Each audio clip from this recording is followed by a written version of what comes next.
Hey guys, today we'll be talking about how to prepare for an earthquake. How's it going? Justin here, back with another foundation repair tip of the day.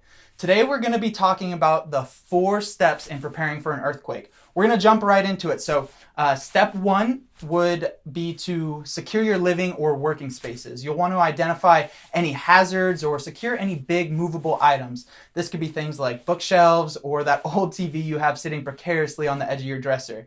Step 2 is to create a disaster plan. So tomorrow we'll be diving a little bit deeper into disaster action planning, but ultimately you'll want to create a plan both for you and your family in case for some reason cell services become oversaturated and begin to go down, which is definitely possible. Step 3 is to organize disaster supplies. So some things you might want to have ready and in convenient locations might include bottled water, non-perishable foods, jackets or sweatshirts, sturdy shoes kind of like boots, a flashlight with fresh batteries, any essential medications, and then maybe something like a battery-powered radio.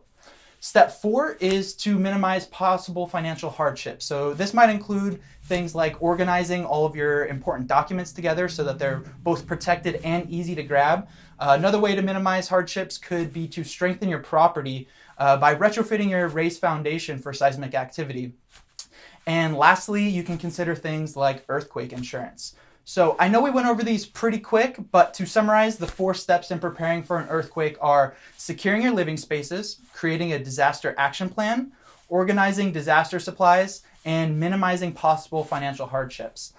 Did we miss anything? Comment down below and let us know how you've prepared for the big one.